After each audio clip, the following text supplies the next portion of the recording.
Welcome in to another edition of Making the Leap. Glad to have you here today. Every so often, we try not to do this too often, but sometimes these episodes are completely self-indulgent. But we hope it'll help other people too that maybe are in the same position that Christine and I are in. You know, we find our kids, two of them in high school, one just finishing high school. You and I talk a lot, and we talk a lot with our kids about the expense of college. What are they learning when they go away to college? Do we want to pay for college? Is it useful anymore? Are they just going to unlearn everything that we value at home? And so are there people out there in the higher education realm that are trying to change that dynamic? Absolutely. And also I think same thing applies to college as it does to the high school and elementary and middle school, is that options that are created that exist on, within different platforms, whether that's classical Christian, such as today, or just a virtual college, all the different options. I love having this conversation for everyone to be listening to today. So with that, we would like to welcome in Dr. Matthew Smith. He is with Hildegard College in California, and we are so excited to be talking with you today. Thank you. Thank you, Christine and Chris. I'm really delighted to be here talking with your audience, thinking about school and education, not just at the college level, but also at the K-12 level. So by the way, you're not just with the college, right. You founded the college. We don't talk to many college founders, so curious about that. How do you go about, fairly newly, I understand, 2022, what is Hildegard College? Why did you found it? We're brand new. In fact, our inaugural freshman class is about, I don't know, what would be something like 7-8 weeks into their first semester, and we're off the ground and going. Absolutely loving the program so far. So we're called Hildegard College, named after the 12th century Benedictine abbess Hildegard, who is our insignia, our namesake, because she was a polymath. A polymath is essentially, for those unfamiliar with that weird word, is essentially somebody who is not an expert just in one thing, but is proficient in many things, because they believe that there's an order and design to the world and things are interconnected. So Hildegard was one of those, and our school is designed to cultivate polymaths. We're in Southern California, so we're in Orange County, California, in Costa Mesa to be specific, at kind of alternative co-working space called Fieldwork, which is our campus that creates this really interesting dynamic for a totally unique degree that we offer, which is in liberal arts and entrepreneurship. So to repeat that, we offer a single degree in liberal arts and entrepreneurship. We can talk more about that if you guys are interested. But the story to the founding is essentially Hildegard College is founded by myself and others who consist of, I'll describe us as kind of academic refugees of sorts, folks who have taught at other universities, especially Christian universities, and entrepreneurs who looked at the landscape of higher education and, with almost everybody else in the country, concluded this isn't working, or it's not working optimally, or it's failing altogether, and thought there's a better way to do it. And not only is there a better way to do it, but there are already places where it's done better, especially in the Christian college world, where schools are rethinking the institutional model, its relationship to government and regulatory structures, are thinking, most importantly, in my opinion, about the accountability of college education to outcomes, which is something that universities, mainstream universities, Christian and secular, simply cannot do. They can't think about, they can't organize their schools around what they think works. There is a system and a status quo and a structure that exists, and they have to do their best within that. But now, and only now, people are beginning to ask in the modern era, well, maybe there's a different structure. Maybe there's a different system that it can allow us to ask questions like, what ought students to learn? And how ought we to form students? And to what learning principles, theological principles, philosophical principles ought learning to be accountable?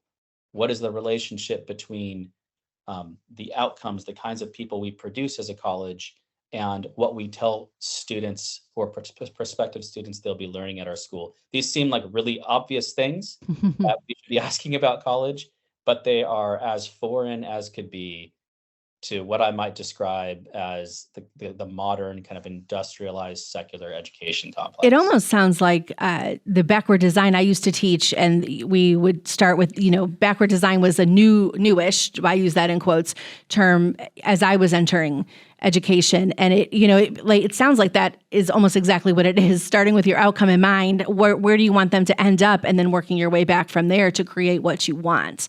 And I think that it's probably a little bit different, but that's what comes to mind, because when you have your goals first, then you can back it up and figure out, well, if we do this, it takes us to this path. I love hearing that, because I agree. I don't think universities are thinking and working with that philosophy in mind. So what kind of student, Dr. Smith, what kind of student would seek out Hildegard College in your view or your hope? Is it a come one, come all, or a very specific kind of student? It is a self-selecting student. We're an ecumenical Christian school, meaning we're a Christian school that doesn't have a relationship with any particular Christian denomination. Okay. Faculty and staff affirm the Christian faith. We ask students to affirm their voluntary enrollment into a community, a faith community of learning, in the application to answer questions like, for instance, what's the relationship between Jesus Christ and learning? Mm-hmm. But then also I think the first question in our application simply asks students to write a short essay on, in response to the question, what is thinking for? So it's at the same time a Christian community of learning, but one in which we want students to authentically enter the classroom, and we're aware of the role that college plays for most people as a kind of, it's a conglomerate. It's a coming of age experience. It's vocational preparation. It's a deepening of their intellectual capacity, kind of all together at one. It's a kind of formational experience too. So the students that we have now are sort of from all over the place. First of all, they're from all over the country, but they're also from sort of different stages of life. Some of them straight out of high school, some of them in their early 20s, having gone to community college and tried that and dropped out, taken some years off. A couple of our students started small businesses and then came back to college. So between 18 and 23, 24 years old, essentially. But there are students who think independently about, young people who think independently about their learning, who aren't happy with the status quo. Often students who are already considering what I would call alternative paths to education. Few of our applicants are also applying to what I would describe as mainstream Christian big universities. Exactly what I was going to ask, if I may interrupt. I was going to ask this. I know you're not begrudging or insulting or putting down in any way other Christian schools, but let's just take one of the most famous, Liberty University. How is Hildegard College different than Liberty University, for instance? Perhaps. Hildegard College is almost as different from Liberty University as Hildegard College would be from the University of Michigan or the University of Southern California, or name your private or public secular university. And that's not discounting the fact that Christian, especially Protestant universities, in my opinion and experience, are full of incredibly gifted and devoted Christian teachers and professors. It's not discounting that, but it's the nature, the kind of, I would describe it as an accident of history, though the model that universities have become. There's some business principle where when an industry is unaccountable to its customers and market, it tends to just kind of become like itself. So in university and in the world of higher education, schools are totally unaccountable to the market. If you look at essentially consumer response, kind of consumer reviews of higher education, it's one of the least trusted industries in the country. And yet, nobody thinks it does a great job, and yet everybody buys it still. So this shows us there's this sort of insulation due to accreditation, due to federal funding, and due to a general kind of unaccountability to the market. And so that makes schools just become similar to themselves. So how are we specifically different than a school like you? I can't speak to Liberty University specifically, but a school in the mold of Liberty University. We're purposely small. We're committed to small classes. And I don't mean that in the way that like a university would typically say that. I mean, we're committed to real mentorship and apprenticeship in Hmm. classes, um, completely unfettered access to, we encourage our students to um, almost abuse access to faculty in a way. We have uh, we do not differentiate between general education and the major. We have one curriculum. All students take it through the great texts of history and through entrepreneurial thought. And we don't really differentiate between the two. Yes, it's different to study how to make a strategic financial plan in one class and to read Plato in another class, but essentially you're doing the same thing. You're going back to the roots, not reading a textbook, but asking, where did the idea come from? At the same time, not taking a generic business class of 150 students, but studying how to do the thing by how to build it through entrepreneurial thought. So coming back to the roots of both places, we don't administer any conventional tests like multiple choice tests. All Hmm. student evaluation is through how one would actually demonstrate their knowledge. So through projects they do, through presentations, through writing, and then through actual work for real world organizations. I mean, who figured why can't we actually blend our education and the measurement of its outcomes, the measurement of the quality of our learning by a student's impact on the real world? So we're also radically affordable. I don't know what the tuition at the average tuition of a private Christian university is, but we're somewhere around a third of the cost of an average Christian university. And we don't accept federal funding. So we're independent. We are not accountable to the strings that come attached once you start playing the federal funding game. And 60-70% of your revenue comes from the government, essentially through Right. federally subsidized loans, which is pretty normal. I love having conversations like this because it does. We've actually been able to talk to a lot of people who have been founding different schools, been in the process of building schools from the ground up, and it is something that is so encouraging to hear at a college level. We talk to a lot who are in the elementary level, middle school, and some high school, and I think just where our world is at, that what you're doing is also just as innovative, and it's massively important because it does allow for those parents and families, the students who are moving through, who want to continue in that vein, who maybe don't want to be sitting in, like you said, a system that has been regulated and has been in place for years and years and years, and yet is opening up ways to be just as creative and just, different, because I think that's what everything is getting pushed towards within education as a whole. I think that's, I really like hearing it. And Yeah. I wish we knew of more like this. And I love getting to speak to you in that vein. Well, and we've about it. learned, Dr. Smith, that even in the schools that have been started, K through 12, there are different kinds of Christian schools in that Right, vein. So I would be curious to know if someone went to, I don't know, if they did. Let's say this: if they didn't attend what you would consider a classical Christian School. K through 12 school, could they come to Hildegard and fit in, or would they have a harder time adjusting? The interests in our school and the prospective families and students we have now, I think, represent a balance not of the general American public, which obviously Mhm. the vast majority of Americans just attend a typical public school, but represent a balance of what I would describe as independently thinking, especially Christian families. So lots Mhm. of homeschool families, lots of kind of hybrid and co-op school families, um, charter school families, private school families.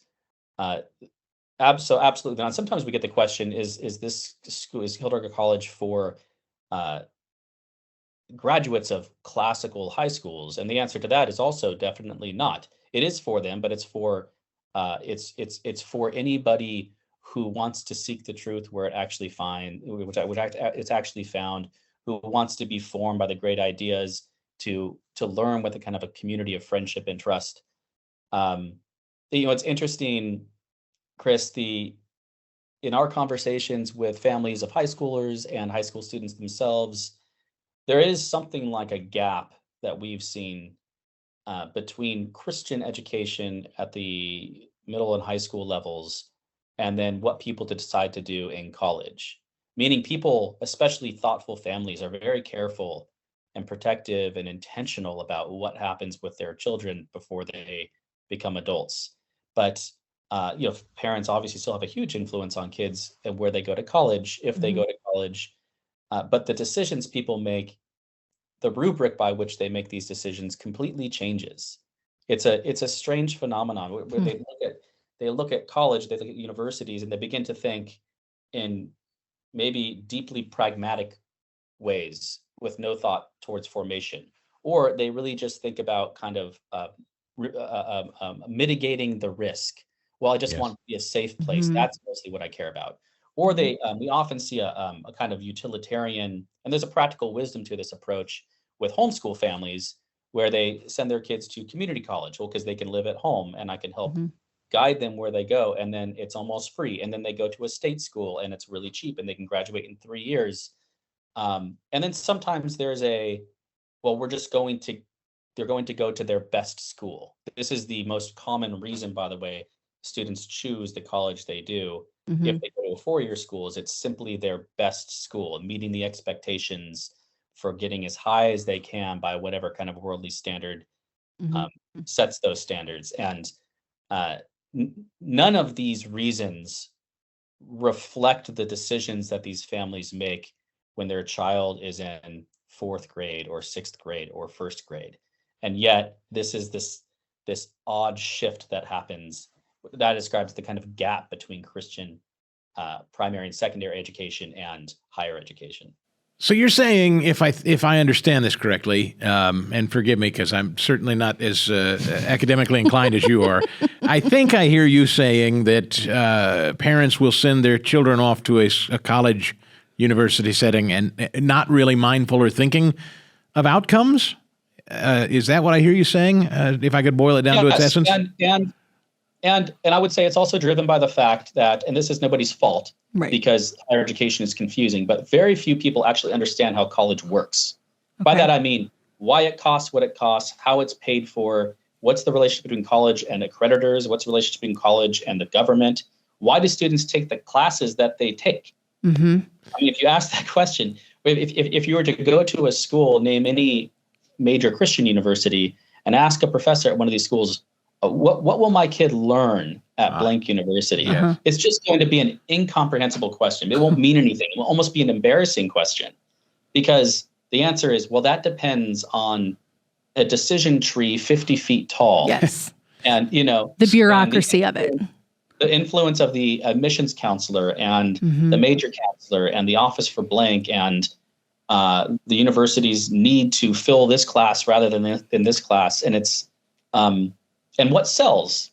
honestly, Mhm. and that's unacceptable. That we can't answer the question, what will what will I or my child learn at your university, should be something that is uh, should be forefront in how a university describes what it's offering to a student. So we came up, Okay. yeah. So Dr. Smith, we came up in an era. Christine and I did. Certainly, people older than us did. And I hear people, our friends, our peers, who will still say this, but I think it's on the wane, and I'm glad it's on the wane.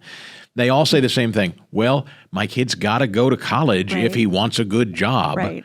It's just that generic throwaway. My dad thought that you got to go to school and you got to stay in school if you want to get a job and get ahead and do better than I did. And it's done out of love and care. It is, but Right. I think finally we're breaking. I think the culture is finally starting to break of that model and start thinking differently about, is college appropriate? What am I going to get out of college for the dollars I'm spending? Where are we going? Right. Do you see a sea change, I guess is my question. I do see a sea change.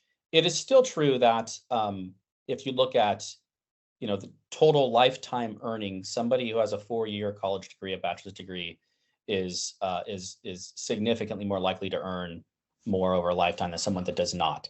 But that's a relatively meaningless statistic because there is more variety, there's more disparity in the people within the population of people who actually go to a 4-year school and what their lifetime earning is. Meaning, it really just depends on what kind of student you are. If you're a good student and you make friendships and you do your work and you go over and above and you're genuinely seeking, you're probably going to have much better return on your investment for college than a student who goes and just parties or just cares about the Mhm. social life, or chooses the easiest major or something like that. But I do see a sea change, and it's coming from the kind of margins of higher education. It began with disruption through the invention of online education, which becomes Mhm. more accessible and more affordable, but of course sacrifices the formational aspects of learning. But it's beginning to creep in a bit, and people are, especially young men, by the way, are opting not to go to college, which Mhm. is not a bad thing, in my opinion. It's a bad thing if they were not to be educated, but Mhm. it's a bad thing. It's not a bad thing for them to choose not to go to college. Um, and people are just finding alternative paths, and they're finding apprenticeships, and uh, uh, companies like Google are beginning to train and kind of offer their own internal education. There's change in the air for sure. Walmart just Yeah. announced this year that they're going to start hiring executive level folks and not necessarily consider a college degree requirement at all anymore, which I found kind of interesting. Because they believe in their own ability to train them, right? Mhm. So if Walmart had its own kind of school for management for its own employees, think about how transparent and clear the value proposition of that is. If you're a Walmart employee and you're in this training program to become a manager and you're learning about business in that way, what is Walmart accountable to? Well, it's accountable to itself. It's taking its own risk. There's no accreditation agency that's standing in between saying, "Oh, we give it our stamp of approval." You don't need that. You don't need that Right. anymore, because the company that's going to hire you is the one educating you. That's what I mean by kind of transparency. So to give you a sense of at Hildegard College, for instance, we have a list of questions that we think are questions that have abiding value and are especially salient today. And we tell our students, when you come to Hildegard College, you're going to learn to address these questions. Questions like, is there a God? And if so, what is God like? Questions like, is there such thing as human nature? I mean, we can't even presume to begin to talk about issues like sexuality or social justice and these kind of hot button issues these days if we don't have a clear sense of what we mean by human nature, and if we believe that it's real. Is beauty real? Is Mm. beauty real, and is it objective, is another one of these questions. The relationship between language and meaning and reality. So we are holding ourselves accountable um, to these outcomes. These are the questions that we think all young people who genuinely will to learn ought to wrestle with and learn to address. How do you do that? Well, for us, it's by reading the greatest thinkers on these topics and then converting that through a training in entrepreneurship and how to make an impact in society through that. And I would say, uh, it's not just at schools that similar clarity of value is being offered.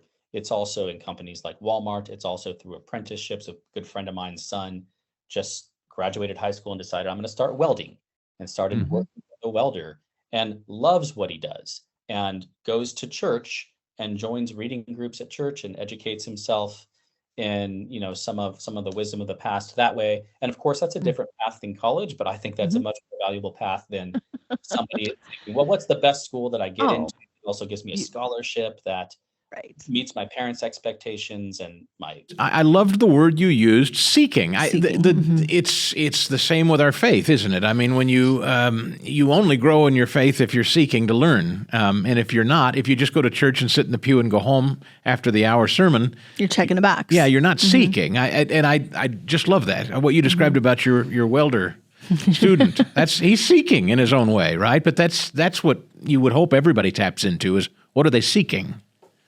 Yeah, in fact, our motto at Hildegard College is querere, amare, edificare. These are Latin words. Querere means to seek, amare means to love, and then edificare to build. So you begin by seeking what is true. It's not enough to know what's true. You have to love what's true. So amare, a formation in what's good, so that you become the kind of person who has those convictions. And then finally, the practical skills to do something about it, edificare, to build. So seeking is really the foundation, I think, of what we would describe as the liberal arts and its role in education. Where do you envision going? You have one major right now, or one program, combining the two together. What are the plans? What's the 5-year or the 10-year plan in place for where you go next, or what you build or add to what you've already created? And I'll tag on, how big is it now? How big could it get? How many students? What's the student body Or is size? that even your goal? I don't even, sometimes people are, we'll talk to people that have started a school and they're like, we're not worried about how many we get. We're worried about, what we're doing with the ones that we have here. But just to pick your brain on that, I'm curious. Yeah, we're far more concerned about fit. And we have a flexible institutional model, meaning we're not top heavy, where we've invested a lot of especially Christian private schools in the past 20 years have invested in these growth strategies, and now they're upside down because they've invested to grow. Enrollment is dropping. It's going to continue to drop because there are simply fewer college-aged people in the U.S. and fewer of that population percentage-wise are even going to college. So now they're upside down. Our strategy and our model allows us to sort of grow to scale so that we don't need to reach a critical mass of 6,000 students or something within 3 years in order to survive. So we're growing cohort by cohort. No class at our school is bigger than 15 students. We don't want more than 15 students next fall in our inaugural, our second freshman class, I should say. Down the road, as we grow into our Costa Mesa campus, our plan is to grow into other cities and to connect these, where a student could study in San Francisco or New York or Costa Mesa, kind of as these are just examples, as different opportunities, especially in entrepreneurship, exist there. And what's kind of convertible about what we do is our approach to the liberal arts and to formation. And then it's grounded in organizations that we work with through which students apprentice in and learn about entrepreneurship. So we will max out essentially at a couple hundred students in Costa Mesa, we hope within about 10 years. But before that time, we'll grow into other cities. Meanwhile, we are also interested, we're building right now a postgraduate degree, a master's degree, if you will, for anybody who's interested in studying great work. So it'll be a low residency degree for people, not just in Southern California, but elsewhere as well, where they kind of come together for intensive periods of seminar and discussion together in person, but then a lot of the learning happens remotely. Meanwhile, and this is where I think the real impact of not just Hildegard College, but schools like this and schools that we have relationships with will come from. We're disrupting the way that accreditation and assessment are done, and we have plans to essentially reimagine and reinvent accreditation. That is, the ways that we demonstrate before somebody enrolls at a school, the fact that that school is delivering what it promises to deliver. Right now, it's done by third-party organizations that are puppets for the federal government and gatekeepers of federal funds. And it doesn't take much looking into it to realize that's not a promising, that shouldn't be very assuring if you're looking at the expense and the investment in college. And yet that's the status quo. That couldn't be, in some ways, that couldn't be further from the most appropriate model for actually measuring and guaranteeing that a school is giving you what it ought to give you. And so accreditation and alternative approaches to that is something that we're sort of at the spearhead of as well. That's really encouraging. We had a guest on last year who had started a kind of a pod school just within her own home. And someone that I do know personally, and she had just posted that it was just discouraging. She's homeschooling, I think it's about 10 kids. She is teaching them the way that they are learning best. They're outside, they're nature. It's all, it's all and she's teaching them what they are interested in and how to think and grow, but she has to check all the homeschool boxes for the state of Pennsylvania. And she said that is the most discouraging part, is that she has to figure out how to meld this place where really they're thriving, and yet she has to go back to these other things that don't fit with what she's doing. And so it's encouraging to that disruption of the system and that disruption of the process, I think, is key. And it's something that I also love watching, because it's going to push people to think differently on a bigger scale, not just this college or this pod school, or I love that. And in the meantime, Dr. Smith, the accreditation thing, the kind of the box checking, the framework that we're used to saying, oh, he got a degree from this and such a prestige, and they frame it and hang it on their wall, and people see it on the resume and they're impressed. I mean, no disrespect when I ask it, but I ask it just because I think this is the way a lot of people in my generation think. Okay, I've gone through Hildegard College, and now I have this degree, and I apply for work. And I say this again with respect. I guess I just ask you to define it. What does Hildegard College mean on a resume to a graduate who hands that to their first prospective boss? I think that's the right question to ask, especially because, like it or not, that's what college does. It's supposed to be a launch pad into vocation and career for those that choose to have a career. We live in a time where schools that used to have some kind of name brand value on job applications no longer do. There are still some that do. If your kid gets into Harvard or Stanford, you should, if you can afford it, very seriously consider them going there, because the opportunities that come with that are immense. But that cannot be said of most of the schools that it used to be said of. Just talk to employers about it. They don't care that you got your degree from blank university or blank university, unless it says something like Stanford. At Hildegard College, we preempted this question in a way because we don't really care about the name on the diploma. What we care about is a student's ability to demonstrate to employers that they already know what they're doing, that they've that they have the soft skills that come through the study of the liberal arts, soft skills and critical thinking. And I don't mean that in a cliche way. I mean actually doing that, opening some intimidating book like Aristotle's Prior Analytics with a group of 7 other students, and finding a place to start, finding a question to ask of it, wrestling through it, and lo and behold, 8 weeks later, you know what Aristotle has to teach us in the Prior Analytics. What comes from that in terms of soft skills is almost immeasurable by resume standards. But then in a resume, our students do actual work. So in entrepreneurship, they're not studying entrepreneurship and then taking a test to see if they know what that means and know how to do something. Their test is, well, go actually do it. Do it for a real organization. We call them our civic partners, organizations we partner with. Go make the social media campaign, for instance, for this bioenergy company. And that's big. Whether or not you know how to do it is not going to be decided by the people that teach you it, which, if you think about it, there's a deep conflict of interest there, but rather by the organization for whom you do it. And then it's not just about the name that's, on the name of the school that's on your resume when you apply to a job. It's about the real work that you've done. And in fact, for Hildegard College, you may as well just go work for one of the organizations for whom you've already worked while you were in college. So this is also related to our kind of slow and small process of growth, where we really do help students curate their own entrepreneurial journey. It's not a choose your own adventure. It's not consumeristic.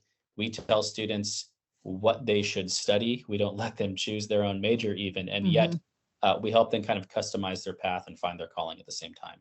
Best of both worlds. You're not just, I feel like I even did it a little bit, just kind of throw a dart at a dartboard and see where it lands, right? And then now I look back 30 years later and I do some things related to what I graduated with, but it's just so different. And now, in retrospect, I love that we're offering those kinds of opportunities and experiences to kids. The most deceptive selling points of a school is, come to this university and you'll have this specific job, where if you kind of combine statistics and really look at the data, it's something around 10% of college graduates end up with a career in an area directly related to their major. That is 4-year college graduates.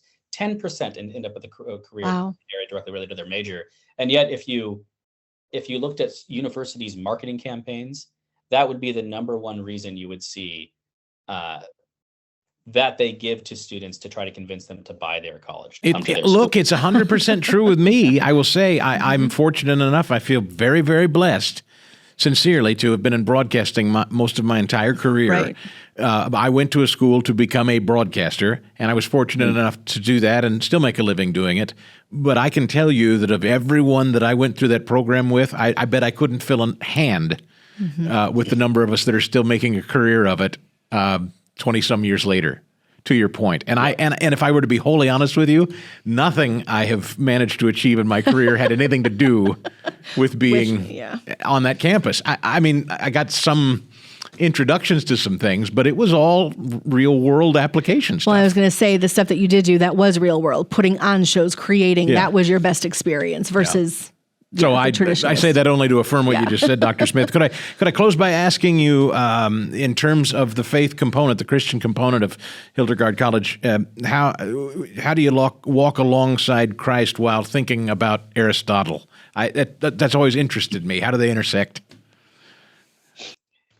Yes, this is something we talk about a lot with students and as faculty, and it really emerges out of what I think is a confusion in learning in general, but especially higher learning, about what makes a school Christian. Is it that it affirms these 7 position statements? Is it that you take a certain number of classes in Bible and theology? Students at Hildegard do take courses specifically in theology. They do read the Bible and church history and historical theologians in the great text curriculum alongside authors like Aristotle. But that's not what makes, primarily, in my opinion, education or learning Christian. It begins with an understanding of a theology of learning and an orientation of learning towards the highest ends of all human activity. So for us, this is contemplation of God. This is the word contemplation is an old kind of medieval word in this way, and it's applied to a kind of knowing through love. When you're driven to learn about something, you're driven to know something because you love it. And the attainment of that object of love transpires through coming to know it. So at Hildegard College, the way that we think about moving through these great texts and studying economics and theology and philosophy and ethics and literature and politics is ordered by an understanding of the highest end of all human moral activity as the love of God, which is an integration of love and knowledge in one activity through this idea of contemplation. So how is that done practically? How is it done practically? Again, not through token things, not through chapels and make sure that we begin every class with prayer, right? Not bad things. I don't mean to condescend to those, but rather through an approach to learning that respects the understanding that the truth exists in you as a person of faith. That is, the Word Himself exists in you if you're a believer, and that with that comes an understanding of human dignity and a respect for a student, where if we're asking a difficult question, I'm not going to give the students the answer after they've sat in confusion for 45 seconds. No, I'll let the students wrestle with that for 3 hours. Because I believe the process whereby they find the answer together in friendship and in love for what's true and good is itself a reflection of the word that exists inside of them, the logos that is Christ. So it comes down to pedagogy. That is how teaching happens. We're not telling students what they ought to think. We're teaching them how to think in a way that for us is really analogous to prayer. Great stuff. Boy, that's a deep dive you've just taken us on today. It's important, right? What would you recommend to people listening in today that think, boy, this sounds fascinating? It sounds like you're not just taking anybody and everybody, though. So, I mean, to be honest with folks, if they thought, I think I'd like to research more, I guess this is not an all call to anybody all over the country that wants to go to Hildegard, right? No, but it might also be in a way to just think about it. But also for other people to think about what they are planning. Like maybe Hildegard's not specifically for them, right? But I do think there's something to be said about really stepping back and thinking about what options are you looking at. We think that we consider ourselves as one of the schools that's on the kind of tip of the spear that's striking through the mask of higher education and higher education reform. And we're not alone, and there are others. And in fact, we run online webinars and events in which we talk about the new alternative, especially alternative Christian university and college movement, and what are the options out there. So I would recommend people get plugged into what we're doing, sign up for our online newsletter. You can go to the website, Hildegard.college, click on request more info at the top right, fill out the form, and you'll get notices. Hey, we're doing a webinar on how to pay for college, or how to choose college, or what are the new options, what are the new risks and opportunities facing Christian families in higher education today. Wow. You could also, of course, learn about Hildegard College by going to our website, Hildegard.college, or emailing admissions@Hildegard College. The normal info@Hildegard.college line. If you want to get in touch with me, just email info@Hildegard.college and say I'd like to get in touch with President Smith, and I'd be happy to talk to you as well. But yes, we are advocates of a movement that's happening right now. We're not alone, and we make a habit of telling people about what the options are. What are the schools that we commend? And this is something that I really believe in. Just be direct. What are the schools that are worth considering? I mean, I have 3 children. My oldest is 13, not too far from college herself. I'm direct with her. Consider going to these schools, not these ones. And so we are with other people as well. Well, I mean, yours is the higher education mission of the Herzog Foundation. That's exactly. I was like, this is exactly why I thought it would be a great fit, because this movement really should be spanning all education, I think, avenues versus not just, a K-12. So I'm very, very much in awe of what you're doing, and grateful and thankful, because this is what Herzog is about. We'll put all the information in our show notes page so that everybody can click on the links and get in touch with you if they'd like to. But hopefully we can stay in touch and continue conversations like these as we go K through 12 and then beyond. Dr. Smith, thank you for your time today. Thank you, guys. I've enjoyed the conversation. I'm so glad we had that opportunity today. Smart to guy. speak with him. Very smart. But it's interesting too, that it really brought to mind the conversation that we were having early on when we were looking at different schools for our daughter and for Anna, and how I knew one was not going to be a fit. Yeah. One felt much better to me. I think obviously college has to be the same, but to really be thinking about what the outcomes are that you want, sort of going back to the beginning of what he was saying, where do you want to end up and how much of a thinker do you want to be about it, and not just be a rote learner, check a box. It's huge. Look, we're in this weird spot where our oldest son is starting his freshman year in a community college because he's not really sure.